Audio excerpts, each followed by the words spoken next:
halubilo ka nato sa espiritual nga pamaagi, sa pribado nga pagampo. So ang pagampo di lamang pribado, kung dili na pagampo tibok pamilya, na pagampo igsoon nga tibok simbahan. Apan atong naon-naon nga private man, pamilya man o simbahan man nga pagampo, ang pagampo mao nakigistorya sa Dios sama sa usa kay gala ang atong pakigistorya. Sa pagkadagan atong pagampo, puno lang sa mga hangyo. Apan ang Diyos, nagtudlo ka na ito, pinagi ka ganun sa atong pagampo, dili lang pulos hangyo. Dili lang pulos hangyo. Kinahanglan nga adunay sa atong pagampo ang pagdaig, ang pagsugid, ang pagpasaylo, hangyo o pagpasalamat mao ni ang unod sa atong pagampo. Akong balikon, nagdaig sa atong Diyos, nagsugid sa atong mga sala, nangayog pasaylo o mo pasaylo kita sa atong isip katawo. O atong pagampo, dunay hangyo. Para ang atong pagampo, duna po'y mga pagpasalamat. Mao ni ang unod sa mga atong pagampo. Pagdaig. Ang pagdaig, mga kaigsuno, may pagpadayag sa atong paghibaya sa atong Diyos. Ang Salmo 100, gidaig siya, ingon na usa, manunubos, manuluwas, maglilipay, mananambal, maayo nga magbalantay sa karnero, siya mo'y alpha o omega, siya mo'y bantilis nga bato. Muni nga angay siyang daigo na to, tungod ni ining mga title nga naa sa atong Diyos. Dayon atong isugid ang atong mga sala, mangayo kitag kapasayloan. Nagpakita mga kaigsunan na sa atong pagampo, nangayo itong pasaylo, buti pasabot nga, pasaylo kami sa sayop, kay musubay namin sa imong dalan. Dili na kadtong nangagi mo ito makababag sa atong relasyon sa atong Ginoo. Kaysa daya nga masuod na kita kaniya, makita na to pagkawala yun tayo bili sa atong kagalingon. Hilabayang yun ta kadautan sa daya nga nakasuod na kita sa atong Ginoo. Busa kinigsoon, nagkapakita nga sa pagampo, kita nangayo ng atong sala mapala o ang atong batasan mohaom sama sa batasan sa atong Diyos. O nga kung aton imbuhaton magpaabot ta, nga kita pasalo sa atong Diyos. Mohinungdan nga kita usab, nagkinahanglan nga mopasaylo ta sa atong isig katawo. Ang James chapter 5 verse 16, isugid nato ang atong magkalapasan sa usag-usa. Mag-inapoy kita sa usag-usa, o kita makabaton, o kayuhan. Epektibo kayo ang mainiton nga pagampo sa taong matarong. Hangyo, unsa may hangyo sa atong pagampo? Mo kani ang kanunay natong mga hagit nga atong giatubang. Maghangyo ta anuman, naay problema ang atong panimalay.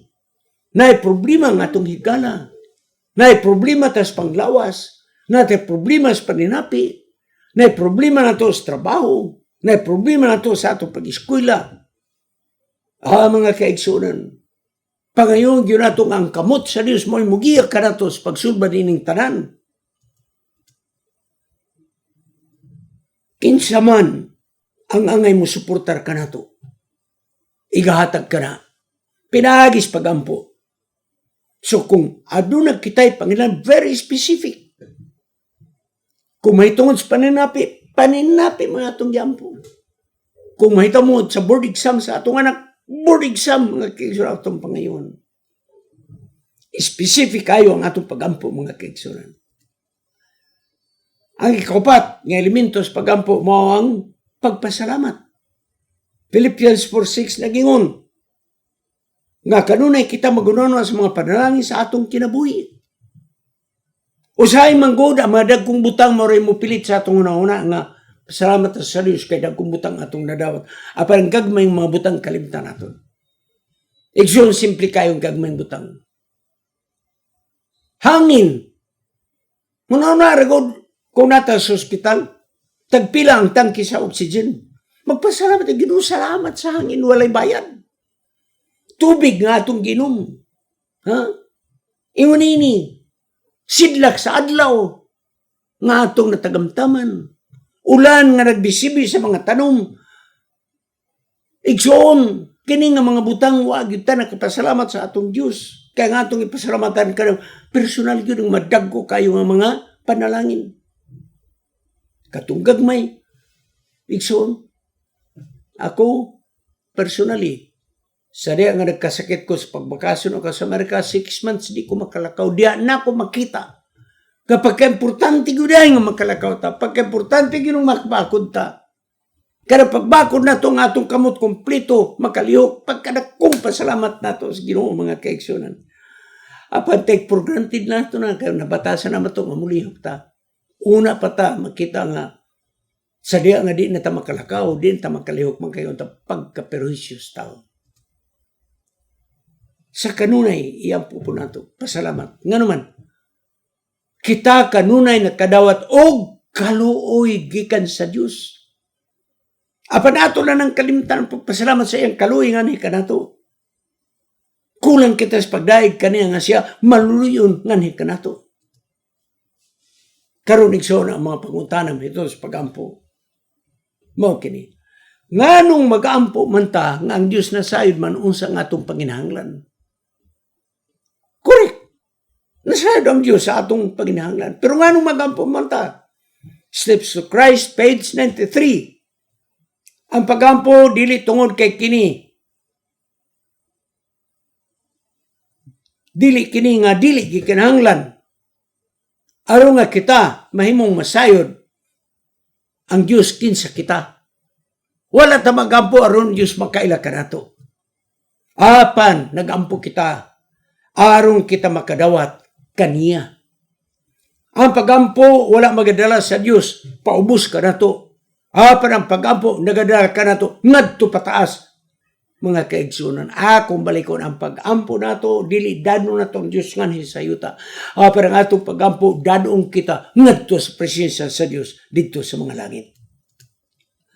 Sa pagkatinood mga kaigsunan, ang Diyos nasayod sa atong panginahanglan. Apan maayod nga mag-ampo kita alang na sa kayuhan. Ang pag-ampo dili sa kayuhan sa Dios, ang pag-ampo kayuhan kini nato. Kay ang pag-ampo mo kini makapahunong kanato sa atong kabisi. Kay kung ampo ta inigunong nato mamalandong man ta sa atong Dios. Kung wala tayo pag-ampo, hala kayod nga kayod. Di ta makarealize unsa ang Dios mga kaigsunan nga mo'y nagbuot sa atong kinabuhi. Ang pagampo mo niyang pag-abli sa dalan nga ang Diyos makasulod sa atong kasing-kasing. O kabalang Espiritu magpataliwala ka nato nga bisag dili ta makamaw muampo apan balang Espiritu mutudlo ka nato sa pagampo. Igsoon magaparasig ako kaniyo. Naay mga tao nga makaampo sila nga kanang personal siya-siran. Pero ipaampo mo sa family worship, di mo ampo. Ngayon di ba nato na ma-overcome? Mga ayos tas balang ni Espiritu, Ginoo, tudloy ko. Tudloy ko. Bisan pa manigsoon nga kita nasa normal nga kahimtang, labi na og dagaya nga kahimtang, nagkinahanglan nga mag-ampo gyapon. Ang mga hingpit nga manlunda dito sa langit, nag-worship gani sa Ginoo. Ngano nga kita nga makasala, di man pud kita maka-worship kaniya. Mas nanginahanglan ba ang manlunda kay kanato? Igsoon, mas nanginahanglan ta kay kita makasasala. Sa Mateo 5:6, ligyan bulahan, sila nga gigutom o giuhaw sa pagkamatarong kay sila pagabusgon. Ang pag-ampo gison mo ay magabusog sa atong espirituhanon nga kagutom. Ang pagampo mao kini ang mga hatagan nato katagbawon sa atong espirituhanon nga kauhaw. Isaiah 44:3 nagingon, akong ibubo ang tubig niadtong mga tawo nga giuhaw ug akong ibubo ang tubig sa nauga nga yuta. Uga kung ibubo ang espiritu, ibabaw niining mga liso, ug ako magapanalangin sa iyang mga kaliwatan. Naaray igsoon, andam na gid ng Diyos sa mga panalangin. Ato lang sampiton siya, pinangis mga pag-ampo. Sunod, ang pagtuo, gikinahanglan sa atong pag-ampo. Kaya sa may pulos mag-ampo taw, atay pagtuo. Apan kung ang pagtuo lamang, imposible kini nga makapahimuot kaniya. Apan bisag kinsa nga moduol sa Dios uban sa pagtuo, siya magahatag og ganti kanila nga nagapangita sa matiduranon ngadto kaniya. Kita mo nagsoon? Kita nga moduol ngadto kaniya. Kita nga mosampit ngadto kaniya. Nga puno sa pagtunga ang Dios mutagad nato. Nga puno sa pagtunga ang Dios mutubag sa atong pagampo. Nay ganti nga ihatag sa Dios kanato. Unsa pa may laing mga concern methods pagampo. Nagyon niya pagampo ug ang pagtuo suod kayo kana nga gikinahanglan. Maragubang yun na. O gikinahanglan kini atong pagatunan ang pagampo ug pagtuo. Kay diha sa pagampo, diha sa pagtuo, mo kini ang langit nun nga sinsya. Sinsya kini igsoon nga atong pagatunan sa atong kinabuhi sa eternidad, mga kaigsoon. Marcos 11:24, bisag unsa ang imong pangayoon, pinaagis pagampo, tuhi nga kiniimo nang nadawat o kiniimong madawat. Wala pa di mo madawat. Tuhi nimo nga imo nang nadawat, kay kiniimo rang madawat. Ha? O Diyos, nangayo ko kanimpo papasar ako. Tuhi nga ikaw nakapasar na. Wa pa ka mag-take board. Tuhi nga nakapasar ka na. O nagingon, ako ka nang ihatag ka nimo. Si Ellen White, nagingon din pinagis pagampo mga kaigsunan, himo niyang yano ang atong pangayon sumalas kabubuton sa Diyos. So atong pangayon, dili komplikado ka nang yano lang. Sumalas kabuton sa Diyos. Atong pangayon ang mga butang, pinagi sa iyang mga saad, ug unya kini atong madawat, pinasikad sa kabubuton sa Diyos. Nagpadayon si Ellen G. White, Education, pages 257-258. Ang kondisyon atong matagbo, mo kini ang tataw kayo, klaro kayo nga saad. We need look for no outward evidence of blessing. So ang atong pagampo, di ta mangitag ebidensya. Nili, nag-aampo lang ta. Mga mabot lagi gina, di ta mangitag ebidensya. Pagkanindot silta ni Ellen White. So, kung mag-ampo gani ta, di nato ihapit sa uban. Mudritso ta ngadto sa Diyos. Lain man ang mga pastori, ang pura ng ako anak that's okay. Kaya kitawag ka na og kanang intercessory prayer. Okay na siya. Pero yung kapastor, iyampo ko nga paselo na kung sala, imo ng personal. Ha? Imo ng personal. Magtuon kita sa pulong sa Diyos. Di lang kay sige tagampo. Magtuon ta sa pulong sa Diyos. Nga naman, ang pag-ampog pulong sa Diyos dili na managkabulag. Kaya diya sa Biblia, atong babasa, nga diya gitubag na ta sa atong Diyos, walang nato makita ang ebidensya. Ang pag-ampo o pagtuon mo kiniyang dugo nga nagalatay-latay sa atong relasyon ngadto sa atong Diyos. Paminaw ang Diyos pinagi sa gisulot sa Biblia. Tanaw na imong mga sirkumstansya kung pabor ba sa imong gipangayo. Kay kung mga pangitabo, supak sa imong gipangayo, buti pasabot sa atong Diyos, dili na mao ang imong gipangayo. Gawas nga no kitay private prayer, kinahanglan usab adun kitay family prayer. O kunya kinahanglan kitay church prayer. ato ning gikinahanglan dili kay mag-inusara lang ato pagampo kanunay. Ug atong bantayan igsoon kung atong una hinlo baning nga maminaw unsay gisulti sa balang kasulatan. Si Ellen White, ano yung mga sulat? Moto tas mga kinutlo. Steps to Christ, page 102. Kung nagunaw na kita, unya musulti ta og dugang ngadto sa atong Ginoong Hesus. Nga kita, ubos ra gyud ta kaniya. Mga kaigsoon, if we thought and talk more of Jesus and less of self, mas dagat ang istorya matong Ginoong Hesus o gamay lang ang may sa atong kaugalingon, mga kaigsunan, dili kita malayo siyang presensya.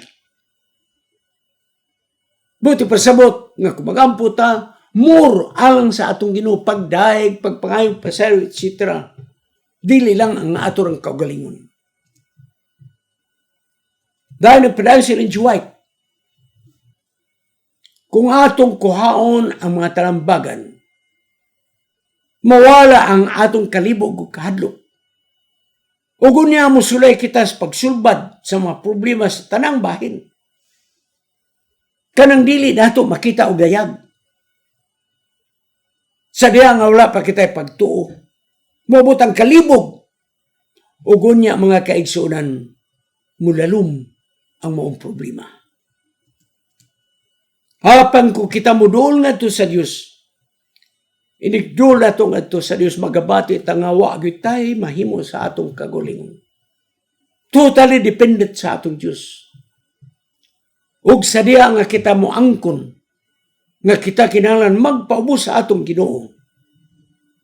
Nagasalig kita diya sa pagtuo, ug unya ang Diyos magatanaw sa atong mga panginahanglan, ug diya nato mangkon ang kahibalo may tungod sa Diyos sa walay katapusan. Nagpadayon si Ellen White. Siya nakakita sa tanang mabutang diha sa mga paglalang. Siya nga mo'y nagabuot sa tanang mga butang pinagi siya kabubutong siyang pulong. Siya makahimo sa pagtagad sa atong mga paghilak ug unya ay padanag niya ang iyang kahayag sa atong kasing-kasing. Nakabuhat gani ang Diyos sa langit ug yuta, pulong ray puhunan. Nagkapalihok gani sa universo mga kaigsoon pinagi siyang pulong. Busay son buti pasabot. Ang Diyos nagatagad sa atong mga paghilak sa ang atubangan. Ugon niya magadanag ang kahayag sa atong kasing-kasing. Karon mo adto ta sa binugbo nga sumada. Ang pag-ampo mo ang pagpadayag sa atong suod nga relasyon sa tawag sa Diyos. Ang pag-ampo mo ang pakigsugilanon sa Diyos sama sa iyang higala. Ang pag-ampo mo sa pikinang pagpadayag nga ang tao walay mahimo siyang kaugalingon kung walay Diyos. Pagpadayag kinigson ang pag-ampo nga kita totally magsaligid sa atong Diyos. Kanang pag-ampo gikan sa atong kasing-kasing dili katong atong giyamyam mga kaigsoon gibalik-balik. Wala kanay pulos nga pag-ampo. Magtuon kita sa Biblia. Pag-ampo pagtuon sa Biblia manag-uban gyud na sila kay Biblia mo gugahid unsa ang mayon natong iampo. Og ang pagtubag sa atong Ginoo na makita pud nato sa Biblia giusag tubag ang mga karaan nga mga katawan. Unsa ang atong paginalan sa pag-ampo? Dili kita mo demand sa atong Diyos. Parinson, atong pangayon ang Diyos. Ginoo ikaw mantigo, kung imo bang ihatag o dili, imong kabubuton may matuman. Hatagan na tukigayon ang Ginoo. Dili na itong pugso. Hatagan na tukigayon ang Ginoo sa atong pag-ampo, na siya mo'y matuman. Og sa atong pagampo, atong itugyan, ang imong kabubuton may matuman dili ang amo. Nga naman, kaya ang Diyos may nasayod, unsay pinagkamayo alang kanato. Tingali ang atong pagampo, dili angay alang kanato. Munang dili hatag sa atong Ginoo. ang atong practical application, ipaagi na kong mga quotation may tungkol sa prayer. Okay? Nagyo si Mother Teresa. Love begins in our home. Ang gugma magasugod sa atong panimalay sa usang pagi by praying together. Inig-ampo nato ingon nga usa ka pamilya nga matinuang pag-ampo. Love begins. Pinaagi sa pag-ampo nga pinamilya igsoon. Lain nga quotation akong ihatag kanayo. Prayer is a powerful tool that you can use to change your life. Wow! Ang pag-ampo mo kini ang makagagahom nga mga gamit. Martilyo, selsel, gabas, tigid. Unsa pa? Mao kini ang galamiton barina nga makausab sa atong kinabuhi. O igsoon, pag-ampo mo kini mga tools, mga gamit nga makapausab sa atong kinabuhi. O kang katapusan ng yun ini, second to the last. Mga kaigsunan. Okay? Prayer is not just asking. It also means listening to God and allowing Him to speak to your heart and soul. Ang pag-ampo, dili lang pulos pangayo. Parang pag-ampo, mo ang pagpaminaw sa Diyos o pagtugot kaniya sa pagsulti kanato diya sa atong kasing-kasing ug sa atong kalag. So dili lang ang pag-ampo pulos pangayo, ang pag-ampo maminaw puta sa atong Dios. Okay, sunod, mga kaigsunan. Don't pray for easy life. Ayaw pag-ampo sa hayahay og sayon nga kinabuhi. Kay di gyud nimo makabot.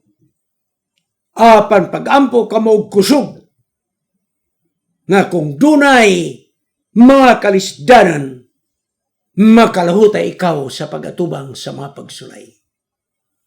So, igsoon, dili kita mag-ampo sa Ginoo, hatagi kog hayahay nga kinabuhi.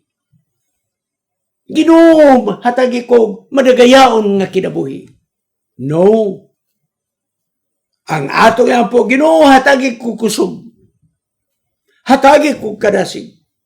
Nga kung mabut ang kalisdanan, makaatubang ko kay ikaw naghatag ka na kong kusog. O mga kaigsunan, mao kina mga pagampo nga atong pagabatnan. Hinaw itong ta nga kini, naghatag og pagtulungan ka na ito, may tungod sa pagampo. Magampo kita sa pagtapos. O Diyos, salamat kay ikaw maluluyon ka na mo. Na sa among pagkamakasala, ikaw nagapasaylo ka na mo. Kung ano na kami gipangayo, dili ka mo mamugos nga imong ihatag. Apan kami o Diyos magaingon, ang imong kabubuton may tuman. Salamat o Diyos sa hangin, salamat sa tubig, ug salamat sa kusog sa paglihok sa among kamot, sa among mga tiil, ug sa paglihok sa among utok. Salamat ining mga panalangin. O Diyos, ayaw kalimti ang among nasod, nga dunay kagubot sa parlament, hatagi og kahusay ang among nasod o Diyos. Salamat kay ikaw nagatubag sa among pag-ampo. Kay kini among pagadawaton ang among pagatuhan. Sa ngalan ni Jesus Manluas. Amen.